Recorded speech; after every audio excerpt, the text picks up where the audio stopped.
नमस्कार मेरे प्रिय आत्मन, आप सबका साई वाणी में स्वागत। आज मेरे परम मित्र बेलगांव से उन्होंने प्रश्न पूछा, कर्नाटक से, कि सुनील जी, जब समय आता है, समस्या आती है, प्रॉब्लम क्रिएट होता है जीवन में, तब स्थिर कैसे रहे, तब सही जगह में अध्यात्म का अपने जीवन में उपयोग कैसे लाए। मैं शुक्रगुजार हूं उन्हीं का कि उन्होंने बहुत सही और बहुत ही महत्वपूर्ण प्रश्न पूछा। मैं प्रश्न पूछने वालों को धन्यवाद देना चाहता हूं, क्योंकि आप बहुत सही प्रश्न पूछते हो, क्योंकि आपके प्रश्न का उत्तर देना ही साई वाणी का परम कर्तव्य है। और साई वाणी साई बाबा की वाणी है।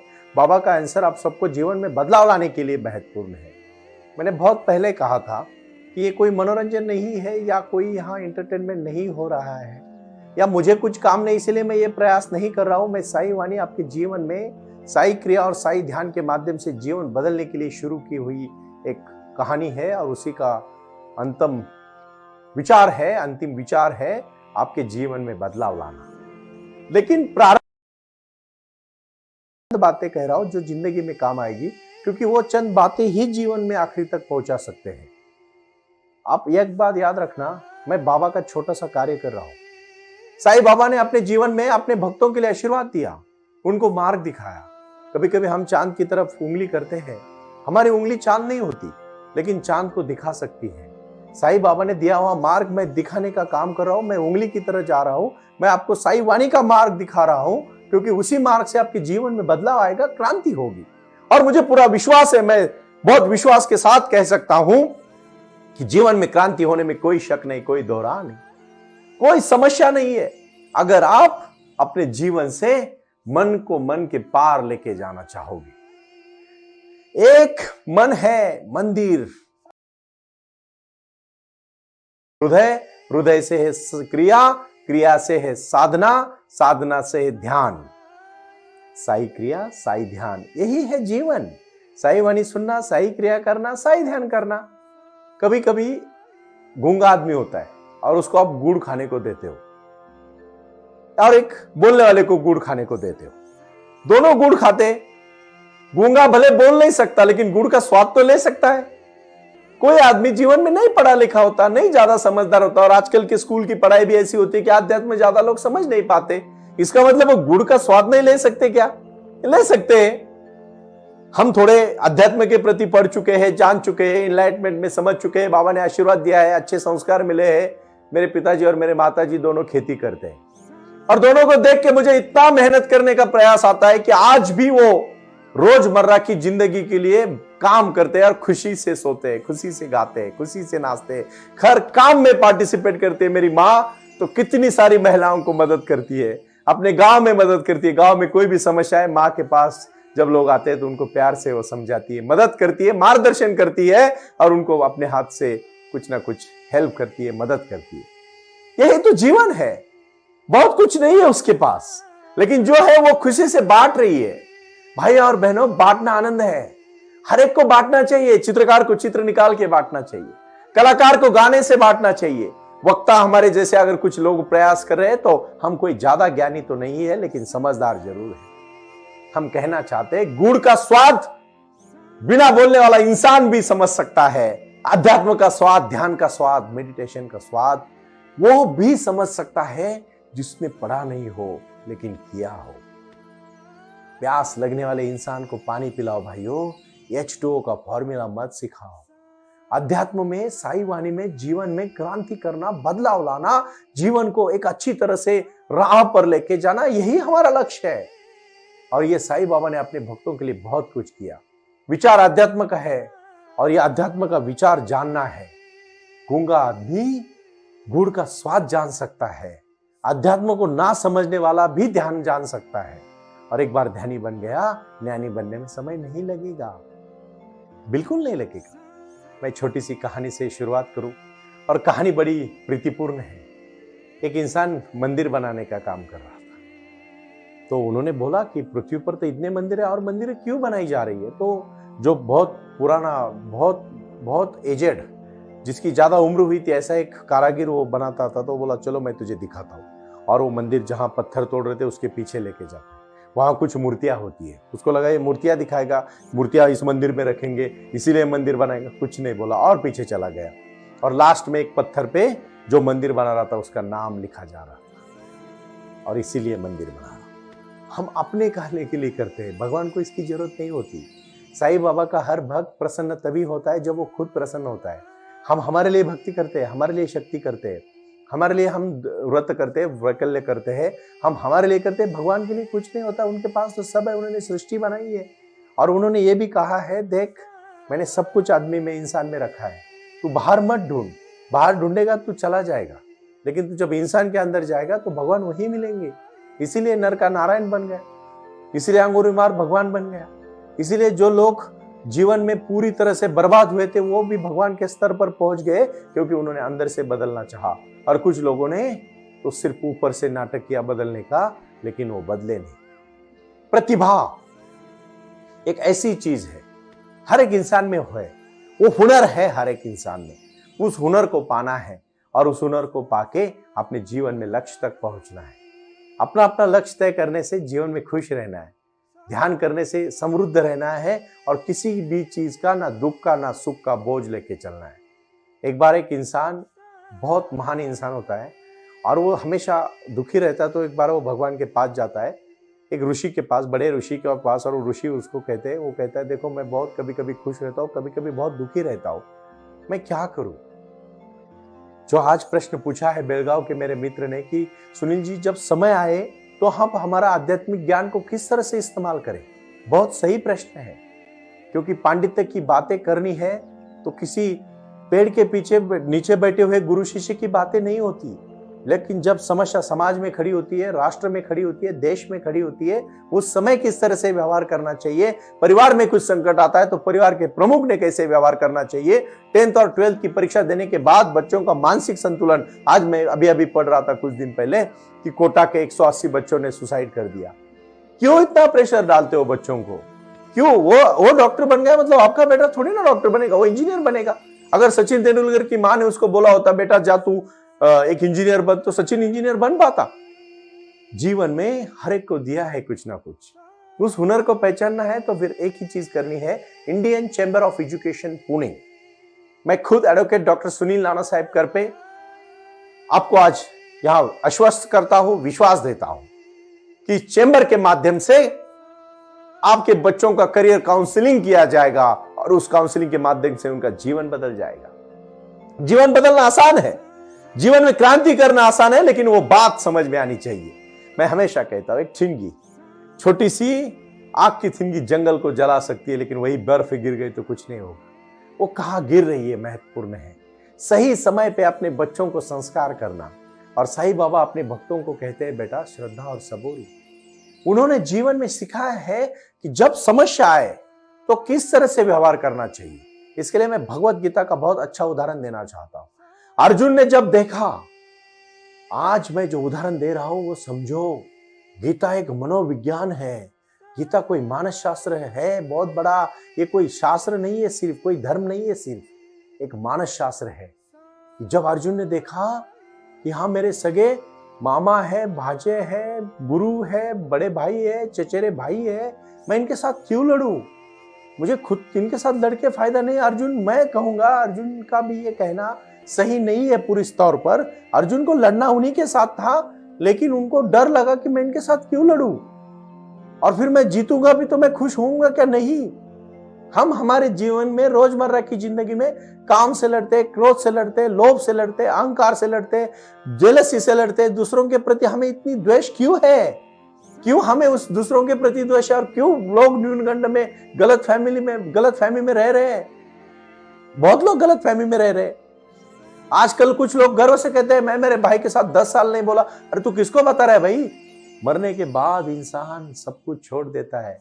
मरा हुआ इंसान वापस कभी नहीं आता। भाई और बहनों, याद रखना, जो भी है खुशी से जिंदगी गुजारो। जिसमें जो खुशी है, जो मजा है, वो है, वो शास्त्र में है, वो अध्यात्म में है, वो जीवन में है। उस क्रांति को अपनाओ, जो क्रांति आपको सजग रखेगी, आगे जाने के लिए मदद करेगी। अध्यात्म का यही तो रास्ता है। आज मैं कहना चाहता हूं जिंदगी में समस्या आने के बाद किस तरह से खड़ा होना चाहिए। विद्यार्थी ने 12वीं के बाद, कोई भी स्टूडेंट हो, उसने समझना तय करना चाहिए, चलो कम मार्क आए कोई बात नहीं, कुछ अच्छा और करेंगे। चलो अच्छे मार्क आए, ज्यादा खुश होने की जरूरत नहीं, क्योंकि आगे की परीक्षा भी उतनी इंपॉर्टेंट है। मैंने देखा कुछ सारे बच्चे इच्छा न होते हुए भी मेडिकल में चले जाते और वहां का सब देख के वहां सुसाइड करने का प्रयास करते। कुछ लोग बिना इच्छा के डॉक्टर बन जाते और फिर उसका मन ही नहीं लगता। आप वो चीज जरूर, मैं आज किसी को निगेटिव नहीं कहना चाहता, लेकिन मैं उतना जरूर कहना चाहता हूं कि जो चीज दिल से पसंद है उसको करना, और उसके लिए फिर आपका अंतरात्मा जागृत रखना। आध्यात्मिक इंसान कभी कभी ज्यादा शोबाजी नहीं करेगा, कभी सिंप्लिसिटी। आज मैं उसका भी पंचसूत्री आपको कहूंगा। जो प्रश्न मेरे बेलगांव के मित्र ने पूछा है कि अध्यात्म को सही टाइम पे, जीवन में सही समय पे कैसे इस्तेमाल करना है, उसका मैं सबसे पहला प्रश्न कहता हूं, सजग हो जाओ। कोई भी समस्या की तरफ आंखें खोल के देखो क्या समस्या है, उसी में आधी समस्या कम होती जाएगी। दूसरा प्रश्न बहुत महत्वपूर्ण उसका, कि समस्या को जानो, स्टडी करो, उसका पूरी तरह से एनालिसिस करो कि इसको कैसे छोड़ा जा सकता है, कैसे इससे छुटकारा पा सकते हैं, कैसे इसको जिसके ऊपर जीत सकते हैं, कैसे उसको हमारे ऊपर हावी नहीं होने देंगे। इसके लिए शांतता, मेडिटेशन, बहुत सारी चीजों की दवाई है। ध्यान इतनी बड़ी दवा है, हर प्रश्न तो ऐसे ही यूं चले जाएंगे। आपको पता है ना, कभी कभी कुत्ते बहुत गाड़ी के पीछे भागते, उनका कोई मकसद नहीं होता, गाड़ी जैसे रुक जाती वापस चले जाते, बट जब तक गाड़ी चलती है और जोर से भागते। समस्या का भी यही है, समस्या बड़ी होती नहीं, हम भागते तो हमारे पीछे और जोर से भागती है, हम खड़े होते जाते, समस्या निकल जाती है। यही तो जीवन है। क्यों आप परेशान हो रहे हो इतना? कोई जरूरत नहीं इतनी परेशान होने की। तीसरा और महत्वपूर्ण, हमेशा अपने माँ बाप, गुरु के संस्कार, माता पिता, शास्त्र एवं गुरुजनों का आदर करने वाला चिरादरणीय बन जाता है। बहुत दृढ़ता के साथ, संकल्प के साथ, विचारों के साथ, प्रेरणा के साथ, शक्ति के साथ, भक्ति के साथ, साधना के साथ, आराधना के साथ चलो, देखो मजा आएगा। तीसरा, चौथा बहुत महत्वपूर्ण बात, कि समस्या को कभी अपने ऊपर हावी मत देना। देखो, सर सलामत तो पगड़ी 50, पंजाबी में कहावत है। हमसे बड़ा कोई समस्या नहीं है। कभी कभी लोगों के जीवन में सडनली बहुत बड़े प्रॉब्लम आते हैं, लोग मूर्छा जाते हैं। बहुत पंडित की बातें करने वाले थोड़ा समस्या आने के बाद मूर्छा जाते हैं, बहुत खुश होते हैं, बहुत दुखी होते हैं। मैंने देखा जो लोग ज्यादा एक्साइटेड होते हैं ना, वो ज्यादा दुखी भी होते हैं, क्योंकि खुशी में भी वो एक्साइटेड होते हैं, दुख में भी एक्साइटेड होते हैं।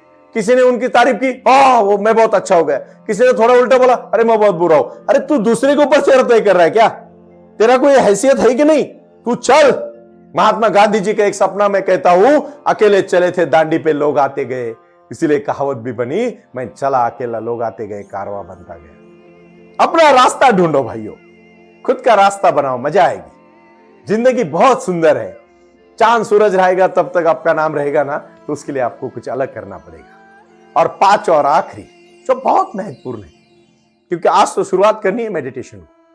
जिन्होंने भी शुरुआत नहीं की है, मैं खासकर उन्हीं सभी मेरे भाई बहनों को कहना चाहूंगा, उठो और जानो, अभी से शुरुआत करो। मैं बहुत रोजमर्रा की जिंदगी, बेलगांव के मेरे भाई का प्रश्न ही है, सुनील जी बहुत सही प्रश्न पूछा भाई, बहुत सही प्रश्न पूछा। के मेनन नाम है उनका। मेनन साहब, आपने बहुत सही क्वेश्चन पूछा, मैं आपको धन्यवाद देना चाहता हूं। आपका प्रश्न इतना अच्छा है कि मुझे भा गया, मेरे दिल को छू गया। ये बात मुझे अच्छी लगी कि आपके हाथ में तलवार है लेकिन इस्तेमाल करना नहीं आ रहा है। इसलिए कभी कभी हिंदी फिल्मों में दिखाते हैं, देखो हीरो और हीरो, उसका हीरो होता है और एक विलन होता है, और कभी कभी विलन बहुत डेयरिंग से आगे चलता है, हीरो के हाथ में बंदूक होती है, लेकिन वो विलन बोलता है नहीं तुम्हार, और उसके हाथ, उसको पता है विलन के पास बंदूक है। विलन को पता है हीरो के पास फिगर है लेकिन जिगर नहीं है। अपने जीवन में बहुत सारे ऐसे फिगर वाले हैं भाइयों, लेकिन जिगर वाले कम है, हिम्मत वाले कम है, वो ताकत वाले कम है। और मेरा ज्ञानी और मेरा ध्यानी आदमी, मेरा आध्यात्मिक इंसान हमेशा हर समस्या के लिए डट के खड़ा रहेगा और समस्या भाग जाएगी। विश्वास है मुझे, अपने से ज्यादा बड़ी समस्या कुछ नहीं है। कर्जा हुआ होने दो, क्या फर्क पड़ता है? आपके लिए तो कर्जा हो ना, आप थे इसीलिए कर्जा, आप नहीं थे तो कर्जा था क्या? अभी मैं बहुत सारे व्यापार के बड़े बड़े DK Sai legal law firm है मेरी, Indian chamber of education association है स्कूल की, साई वाणी मेरा स्पिरिचुअल ऑर्गेनाइजेशन है। ऐसे सब लोगों को, हजारों करोड़ लोग हमारे यहां से मार्गदर्शन लेते हैं, एक दूसरे का अपने व्यापार बढ़ा रहे हैं। डीके साई लीगल में एक मैंने अभी पढ़ा, बहुत सारे बिजनेस फाइनेंशियली कारण प्रॉब्लम में आ गए और उनको समस्याएं खड़ी हुई। मास्टर प्लान ही नहीं है। जब बड़े पहली पीढ़ी बहुत अच्छी थी, पहली जो जनरेशन थी, फर्स्ट जनरेशन, उनका बहुत बड़ा विजन था, सेकंड जनरेशन कैपेबल ही नहीं है। पढ़ो, सिखाओ, पेड़ के नीचे रखोगे कभी बड़ा पेड़ नहीं बनेगा, बनने दो उनको, उन बच्चों को ताकत दो, उन बच्चों को शक्ति दो, तभी तो उन हर धूप छाव में लड़ेंगे तो ही जी पाएंगे। आप हमेशा धूप में उनको रखोगे नहीं फायदा, हमेशा छाव में रखोगे नहीं फायदा। धूप छाव, धूप छाव, धूप छाव, यही तो जिंदगी है, यही तो कमाल है। और इसीलिए मैं कहना चाहता हूं, आज का जो संदर्भ है वो समस्या का संदर्भ है। सब कुछ सिखाओ। ध्यानी आदमी कौन से समय में क्या काम करना चाहिए, उस बात की उसको अकल होती है। किस तरह से मैं सिचुएशन को टैकल करूं, किस तरह से समस्या से मैं जूझूं, किस तरह से समस्या को मैं पार करूं, इसी में तो जिंदगी है, इसी में तो जीवन है। और मैं फिर से कहूंगा, उठो, जागो और तब तक मत रुको जब तक हासिल नहीं कर पाते। लक्ष्य रखो बड़ा। हर समय ध्यान करने से आपकी सब शक्तियां आपके पास होती है। कभी कभी एक बात याद रखना, जंगल का शेर जंगल का शेर होता है। उसको शिकार कभी पकड़ने इकट्ठा करके रखनी नहीं पड़ती है, ऐसे निकलता है और शिकार को पा लेता है। अच्छा इंसान कभी इकट्ठा नहीं करता, गलत मार्ग से कुछ नहीं काम करता, उसके ऊपर इतनी सारी जिम्मेदारियां होती है। वो खुल के जीता है, शेर की तरह, जंगल के शेर की तरह जीता है। हाथी बहुत ताकतवर है, लेकिन जंगल का राजा सिंह को कहते हैं। हाथी सिंह से बड़ा है लेकिन राजा नहीं है। आपको इतना इकट्ठा नहीं करना है कि आपको सीबीआई और ईडी की धाड़ पड़े, आपको उतना ही इकट्ठा करना है जो आप उसको संभाल पाओगे। छत्रपति शिवाजी महाराज, उनका एक संदेशा था, उतना ही राज्य बढ़ाओ जितना संभाल पाओगे। भाई और बहनों, ये धरती ने दी हुई एक ही इंसान, सिर्फ प्राणी, सभी प्राणी मात्रों में इंसान ही इकट्ठा करता है, बाकी एक भी प्राणी इकट्ठा नहीं करता। और मैंने कहीं नहीं पढ़ा कि कोई प्राणी खाना नहीं मिला इसलिए मर गया, सिवाय इंसान के, क्योंकि इंसान ने इसका उसका सब इकट्ठा करके रखा, वो भूखे मर गए, इसको डायबिटीज हो गया। शुगर की फैक्ट्री वालों को डायबिटीज होता है, गन्ना तोड़ने वालों को कभी डायबिटीज नहीं होता है। बहुत बेसिक चीजें कहता हूं ना मैं। कुछ लोग कहेंगे, सुनील जी हम साई वाणी को सुनते हैं तो बड़ी खुशी होती है, लेकिन 4-2 लोग होंगे, अरे हम तो थोड़ा अध्यात्म सुनना चाहते हैं। अरे किस बात का अध्यात्म भाई, यही तो अध्यात्म है। जीवन में जीने की कला मतलब अध्यात्म। साई वाणी का पहला लक्ष्य है, प्रारंभ करो, जारी रखो। सबका मालिक एक, श्रद्धा और सबूरी। शिरडी के साई बाबा ने अपनी उदी दी, अपने धूप आरती किया, काकड़ आरती किया। अनंत कोटि ब्रह्मांड नायक सच्चिदानंद सदगुरु श्री साईनाथ महाराज की जय। और इसी क्रांति को जोड़ो। ओम साई राम, प्रणाम। साई तेरे चरणों में कोटि प्रणाम।